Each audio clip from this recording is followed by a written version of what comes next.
పాపం మధు నీ మీద ఎంతో అభిమానంతో ప్రేమతో స్పెషల్గా తయారు చేసి తెచ్చిందంట.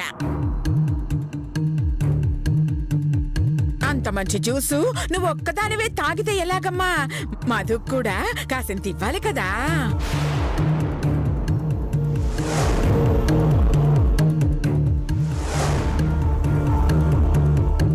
ఏం పెట్టేవత్త ఫిట్టింగ్? నేను ఫుల్గానే తాగాను. ఇది మళ్ళీ కోసమే తెచ్చాను. మళ్ళీ నువ్వు తాగు. అలా ఒక్కరు తాగితే న్యాయం కాదమ్మా. ఇద్దరు చెరు సగం తాగండి. తన ఎంగిలి నేనెలా తాగుతున్నా తెగారు? అందుకే నేను గ్లాస్ తెచ్చాను. ఇద్దరు షేర్ చేసుకుని తాగండి. అమ్మ మళ్ళీ ఇలా ఇవ్వమ్మా. Okay aunty.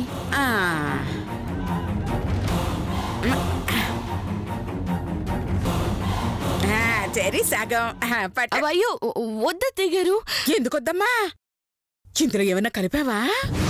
అయ్యో నేనెందుకు కలుపుతున్నా తెగారు? మరి తాగమంటే కళ్ళల్లో ఆ భయం ఎందుకు, చేతుల్లో ఆ వణుకెందుకు? చచా అలాంటిదేం లేదు తెగారు. అదే నిజమైతే ఈ జ్యూస్ లో నువ్వేమి కలపకపోతే ఈ సగం నువ్వు తాగు, ఆ తర్వాత మళ్ళీ తాగుతుంది. చూస్తావేంటి? నువ్వేం తప్పు చేయకపోతే ఆంటీ చెప్పినట్టు జ్యూస్ తాగు. అది అంటే నసుకుతున్నావేంటమ్మా? ఏదో కలిపావన్నమాట. లేదు తెగారు, లేదు. కలిపే ఉంటావు, అందుకే ఆంటీ జ్యూస్ తాగడానికి భయపడుతుంది. లేదు మళ్ళీ లేదు. ఇక తప్పదు. వీళ్ళని నమ్మించాలంటే తాగాల్సింది. అయితే ఏంటి, చేతుతో నిజం చెప్పిస్తాను. తాగుతాను. మీరు నమ్మడం కోసమైనా తాగుతాను. ఇవ్వండి. మీకోసం తాగుతాను తెగారు. తాగు తాగు.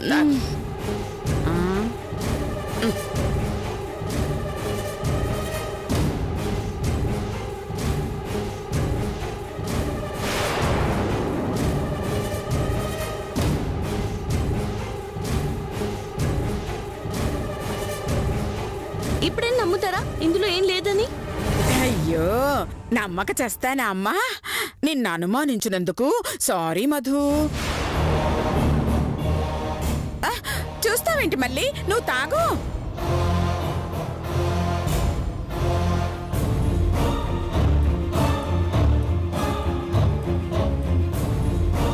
ఇదెలా తాగిందబ్బా? ఏదో జరిగింది. సరే సరే నేను వస్తాను. తీసుకోండి ఆంటీ. సరే. కడుపులో తిప్పుతుంది, ఒళ్ళంతా మత్తుగా ఉంది. ఏంటబ్బా తేడాగా ఉంది? అనవసరంగా తాగాను. నా బుద్ధి నా మాట వినట్లేదు.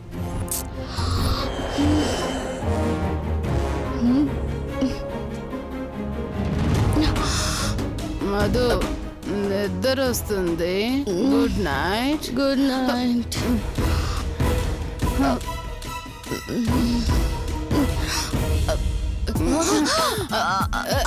మధు ఒళ్ళు ఎలా ఉంది? తిమ్మిరిగా ఉంది. నీ ఒళ్ళు ఎలా ఉంది? నాకు ఇంచుమించు అలాగే ఉంది. May I help you Madhu? చంపేస్తా. ఇక్కడ వదిలేస్తా.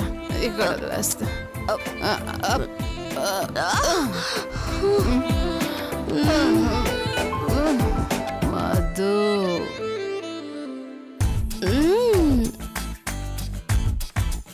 మధు వదిలే.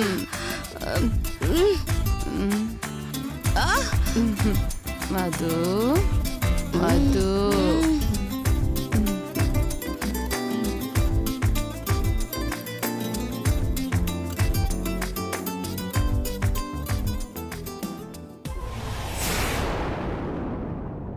మోసం, ద్రోహం, అన్యాయం. ఓ ఆడపిల్లకి ద్రోహం చేయడానికి మీకు మనసు ఎలా వచ్చిందండి? అయ్యో నేను నీకు ద్రోహం చేశానా? అవును. ఆ రోజు మీ అబ్బాయి కోసం నేను జ్యూస్ లో మందు కలిపితే ఆ జ్యూస్ నాతో తాగించి మత్తులో పడుకోబెట్టింది మీరు కాదు? ఓ, అందులో మందు కలిపావని నాకెలా తెలుసమ్మా? తెలుసు, మీకన్నీ తెలుసు. తెలిసే కావాలని మీరు ఈ దుర్మార్గానికి ఒడగట్టారు. ఏంటే అసలు నేను అసేంటి? అయినా నువ్వేదో నిజాయితీకి బ్రాండ్ అంబాసిడర్లా మాట్లాడతావేంటి? అసలైనా నేను తాగే జ్యూస్లో నువ్వు మందెందుకు కలిపావు? నువ్వు మళ్ళీ కాదు చేతోని నీతోని నిజం చెప్పించడానికి. కదా, నాతో నిజం చెప్పించడానికి నువ్వు జ్యూస్లో మందు కలిపావు. నేను నా నిజం చెప్పకుండా ఉండడానికి మా అమ్మ ఆ జ్యూస్ మన ఇద్దరికి చెరసగం ఇచ్చింది. ఇప్పుడు అర్థమైందా? ఇదిగో, నువ్వు చేసింది ఒప్పైతే మా అమ్మ చేసింది ఒప్పే, నువ్వు చేసింది తప్పైతే మా అమ్మ చేసింది కూడా తప్పే. నోర్మోయ్, చేసిన వెదో పని సరిపోక సిగ్గు లేకుండా అమ్మని వెనకేసుకొని వస్తున్నావా? నేను చేసింది యదో పని అయితే ఆ యదో పనిలో మన ఇద్దరికి పార్ట్నర్షిప్ ఉంది. చంపుతా. మత్తులో ఉన్న జాలి కూడా లేకుండా పశువులా మారి నన్ను తల్లించేసిన చాలక సిగ్గు లేకుండా సమర్థించుకుంటున్నారా? Hello, hold on. ఏంటే మత్తులో ఉంది తమరొక్కళ్లే కాదు, మనం. నువ్వు జ్యూస్ తాగావు, నేను జ్యూస్ తాగాను, ఇద్దరం మత్తులో ఉన్నాం.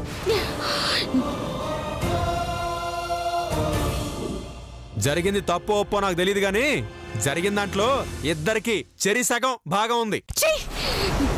నీ మొహం చూడాలంటేనే అసహ్యంగా ఉంది. ఇక నీ బిడ్డ నేనెలా మోస్తాను? మొయ్యవా? తీసేవే. ఒరే చేతు, కొంచెం ఆగరా. అమ్మ మధు, జరిగిందేదో జరిగిపోయింది. ఎంత కాదనుకున్నా వీడు నీకు భర్త, పుట్టబోయే బిడ్డకు తండ్రి. మీరు అసలు ఆడవాళ్ళేనండి? మీలో ఆడ లక్షణం ఒక్కటైనా ఉందా అండి? మీరన్నా మీ కొడుకన్నా నాకు ఇష్టం లేదని తెలిసి బలవంతంగా పెళ్లి చేశారు. నా తలరాత ఇంతే అని తల ఉంచుకుని బతుకుతుంటే తల్లించేశారు.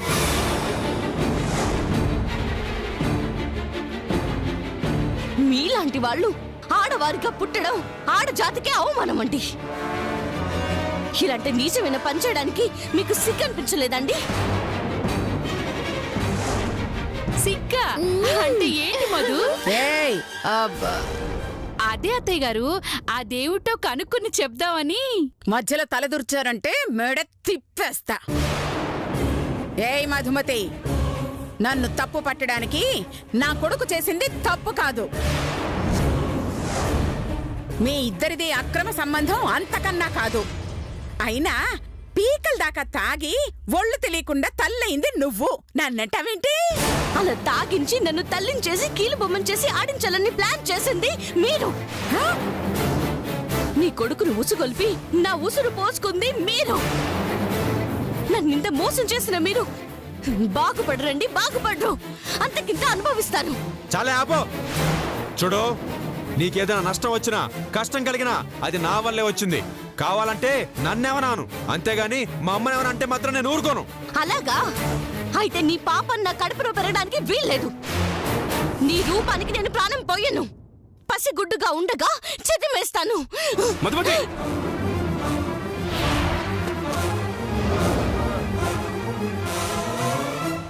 పాపం అమ్మా, మహాపాపం. ఇలాంటి మాట కూడా ఇంకోసారి నీ నోటి నుంచి రాకూడదు, నేను వినకూడదు. విన్నానో? నీ బిడ్డ కంటే ముందు నా బిడ్డ తన తండ్రి చావు వార్త వినాల్సి వస్తుంది. నాన్నగారు. అవునమ్మా, కావాలంటే వాళ్ళని తిట్టు, కసి తీరకపోతే కొట్టు, అంతేగాని ఏ పాపం తెలియని ఆ పసిగుడ్డు జోలికి మాత్రం వెళ్ళొద్దు. కానీ నా ప్రమేయం లేకుండా అతని పాపానికి పుడుతున్న బిడ్డ నాన్నగారు. తప్పు. అతను చేసింది పాపమే కావచ్చు, కానీ లోపల ఊపిరి పోసుకుంటుంది ఎవరమ్మా? నీ బిడ్డే కదా. వాడు పంచుకునే రక్తం నీది కాదా? వాడిని 9 నెలలు మోసి ప్రాణం పోసేది నువ్వు కాదా? వాడు రేపు అమ్మా అని పిలిచేది నిన్ను కాదా?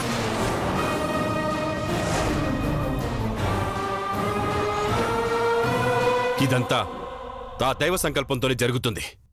నువ్వు కోరుకోకుండానే తనకి భార్య ఎలా అయ్యావో ఇప్పుడు తల్లివి కూడా అలాగే అయ్యావు. అమ్మకి జన్మనివ్వడమే తప్ప జీవం తీయడం తెలియదమ్మా. ఈ సమస్యలన్నిటికీ కారణం నేను. దీనికి పరిష్కారం చూపించాల్సింది కూడా నేనే. ఖచ్చితంగా ఈ సమస్యలకి పరిష్కారం చూపిస్తాను. అప్పటి వరకు మీరెవరూ తొందరపాటు నిర్ణయాలు తీసుకోవద్దు.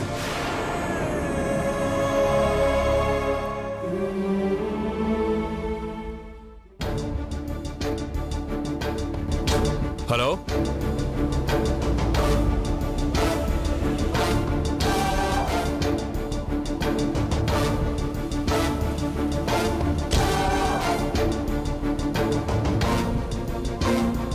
అన్ని డాక్యుమెంట్స్ రెడీ సార్. అన్ని రెడీ చేశారా? చేశాను సార్.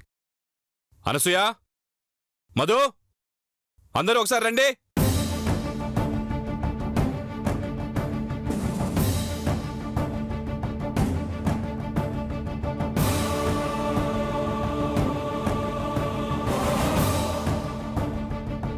మన సమస్యలన్నిటికీ ఓ పరిష్కారం చూపిస్తానని చెప్పాను.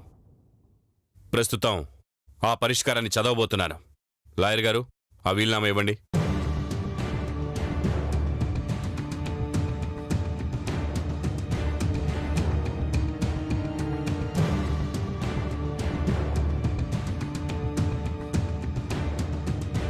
కె రాజశేఖర్ అనబడే నేను నా యావదాస్తిని అనగా స్థిర చరాస్తులతో పాటు డబ్బు, బంగారం, ఆభరణాలన్నింటినీ నా ఏకైక కుమార్తె అయిన కైకాల మధుమతికి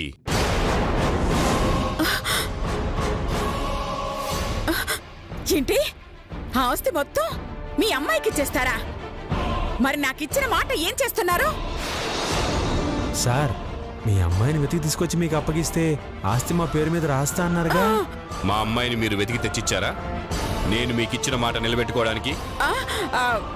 మేం వెతుక్కు రాకపోతే ఏమిటండి? మీ అమ్మాయిలాగా మా చేతు నాటకం ఆడబట్టే కదా అసలు కూతురెవరో తెలిసింది. తెలివితేటలు చూపించొద్దు అనసూయ. ఆస్తి ఎవరి పేరు మీద రాయాలో నాకు బాగా తెలుసు. మధ్యలో అడ్డొస్తే నా కాలుద్ది, ఆ తర్వాత మీ ఇద్దరికి మూడుద్ది. అయ్యో, మీరు చదవండి. నా కూతురైనటువంటి కైకాల మధుమతికి పుట్టబోయే సంతానానికి చెందుతుంది.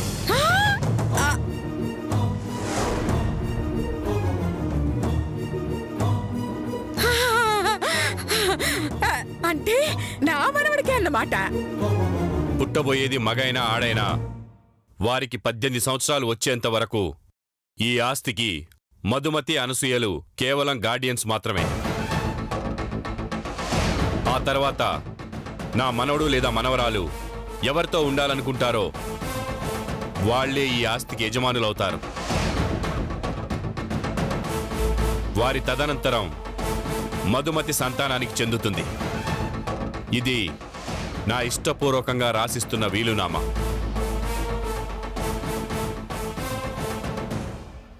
విన్నారు కదా? ఇందులో ఏమన్నా అనుమానాలు కానీ అభ్యంతరాలు కానీ ఉన్నాయా? అనుమానించడానికి ఈ ఆస్తి నాకు అక్కర్లేదు నాన్నగారు. అభ్యంతరం చెప్పడానికి నాకు హక్కు, అధికారం లేదు. అసలు ఆస్తిని నాకు పుట్టబోయే బిడ్డ మీద ఎవరు రాయమన్నారు నాన్నగారు? అదేంటి మధు, తాతయ్య నీ బిడ్డ కాకపోతే దారిన పోయే దానయ్యకి రాస్తాడా? పుట్టబోయే బిడ్డ మీద ఎంత ప్రేమ లేకపోతే బిడ్డ పుట్టక ముందే ఆస్తి మొత్తం రాసిస్తున్నారు.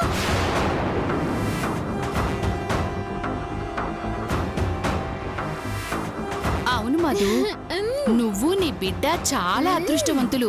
మీ నాన్నగారు మంచివారు కాబట్టి చిల్లి గవ్వ కూడా ఆయన దగ్గర ఉంచుకోకుండా ఆస్తి మొత్తం నీ బిడ్డ పేరు మీదే రాసేశారు. అదే మన పిసినారి అత్తలాంటి వాడైతే పిల్లాడి మొలతాడు కూడా లాక్కునేవాడు.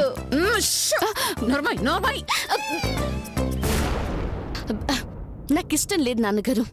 మొలతాడు లాక్కోవడమా? అయ్యో, మీరు కానివ్వండి రాజశేఖర్ గారు. ఏమ్మా మధు, నీకేమిష్టం లేదు? నా బిడ్డకి 18 ఏళ్ళు వచ్చే వరకు మా ఇద్దరిని ఈ ఆస్తికి సంరక్షకులుగా పెట్టడం. అసలు ఈమెకే హక్కుందని నాతో పాటు సమాన హోదా ఇచ్చారు. నువ్వు పుట్టేవాడికి అమ్మవైతే ఆమె వాడి నాన్నకే అమ్మమ్మ.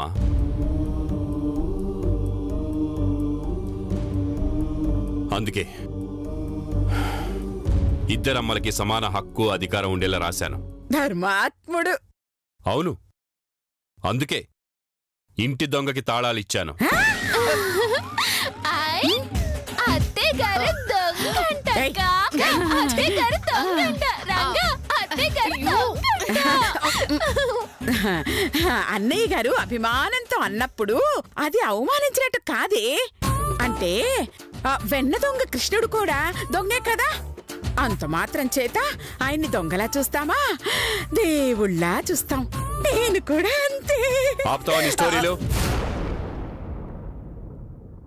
ఈ వీలునామా ప్రకారం 18 ఏళ్లు మీకు ఇష్టం ఉన్నా లేకుండా అందరూ కలిసి ఉండాలి. ఆ తర్వాత నా మనవడు లేదా మనవరాలు ఎవరి దగ్గర ఉండాలనుకుంటే వాళ్ళకే ఈ ఆస్తి మీద పూర్తి అధికారం ఉంటుంది. మిగతా వాళ్ళకి అధికారం పోతుంది. నా మనవడికి నానమ్మంటే వాళ్ళ మాలిన ప్రేమ నా దగ్గరే ఉంటాడు. అవునవును, పావలా చాక్లెట్లు, పనికి మాలిన బిస్కెట్లు పెడతారు కదా, తెగ ప్రేమించేస్తాడు. అయ్యో చంపుతా మిమ్మల్ని. ఇద్దరు లోపలికి రండి, కొట్టపడేస్తా. నువ్వేం మాట్లాడవేంటమ్మా? మాట్లాడాల్సినవన్నీ మీరే మాట్లాడారు. ఇక నేను మాట్లాడడానికి ఏముంటుంది నాన్నగారు? మీరేం ఆశించి వీలునామా రాశారో అది మాత్రం జరగదు. అలా అని మాత్రం ఖచ్చితంగా చెప్పగలను. నేను నా భర్తతో కలిసి ఉండాలని, విడాకులు తీసుకోకుండా ఆపాలని పుట్టబోయే బిడ్డ పేరు మీద ఆస్తి పెట్టారని అర్థమైంది నాన్నగారు. కానీ ఆస్తి కోసం ఇష్టం లేని వ్యక్తులతో కలిసి బతికేంత అవకాశవాదం మాత్రం కాదు. నేను మీ కూతుర్ని. అమ్మా, మీరిద్దరూ కలిసి ఉండకపోతే ఈ ఆస్తి మొత్తం అనాథ శరణాలకు వెళ్ళిపోతుందని ఈ వీలునామాలో రాసుందమ్మా. అది మీ నిర్ణయం అయితే దానికోసం మీరు 18 ఏళ్ళు ఆగక్కర్లేదు. ఈ క్షణమే సంతోషంగా శరణాలయానికి రాసేయచ్చు నాన్నగారు.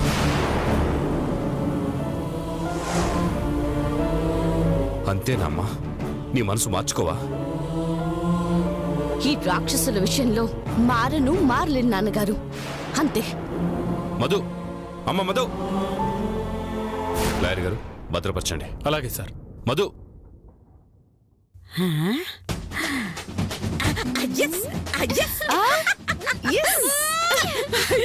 పోనీలే, నన్ను కూడా గార్డియన్ గా పెట్టాడు.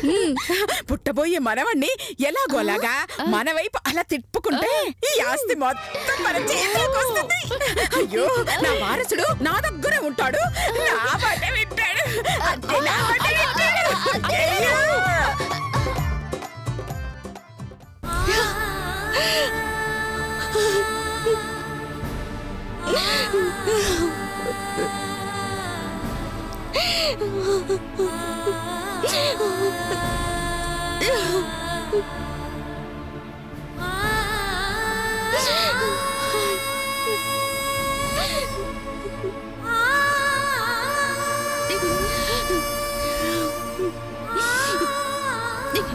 అమ్మ మధు, తండ్రిగా నీ బాధ నేను అర్థం చేసుకోగలనమ్మా. కానీ కూతురిగా నువ్వు ఈ తండ్రి బాధను అర్థం చేసుకోలేవమ్మా. అర్థం చేసుకున్నాను కాబట్టే బిడ్డకి జన్మనివ్వడానికి సిద్ధపడ్డాను నాన్నగారు. కానీ మీరే మీ బిడ్డను అర్థం చేసుకోలేకపోతున్నారు. అందుకే ఆస్తి పేరుతో ఆ రాక్షసులతో ముడి పెట్టాలని చూస్తున్నారు. ముడి నేను పెట్టడం లేదమ్మా. ఆ దేవుడు ఎప్పుడో మీకు ముడి వేసేశాడు. నిన్ను తల్లిని చేసి ఇప్పుడు విడదీయలేని చిక్కుముడిగా మార్చాడు. ఆయన ఆజ్ఞకి తల వంచడమే తప్ప ఎదిరించి ఏం సాధించలేమమ్మా. పిరికితనాన్ని నూరు పోస్తున్నారు నాన్నగారు. లేదమ్మా, ఒంటరితనంతో నువ్వు సాధించగలిగింది ఏమీ లేదని వివరిస్తున్నాను. కానీ వాళ్ళతో బంధాన్ని అనుబంధాన్ని పెంచుకుని నేనేం సాధించలేను నాన్నగారు. అందుకని నీ బిడ్డని తండ్రి లేని వాణ్ణి చేస్తావా? నాన్నగారు, నువ్వెలాగూ తండ్రి ఎవరో తెలియకుండానే పెరిగావు. ఇప్పుడు నీ బిడ్డను కూడా అలాగే పెంచుతావా? లేదు. నీ కనీసం పెంచిన తండ్రినే దొరికాడమ్మా. చెప్పుకోవడానికి, ప్రేమలు పంచుకోవడానికి. నాన్న అని పిలవడానికి పెంచిన తండ్రైనా నీకున్నాడు. మరి నీ బిడ్డ నా తండ్రి ఎక్కడమ్మా నిన్నడిగితే ఏమని సమాధానం చెప్తావమ్మా?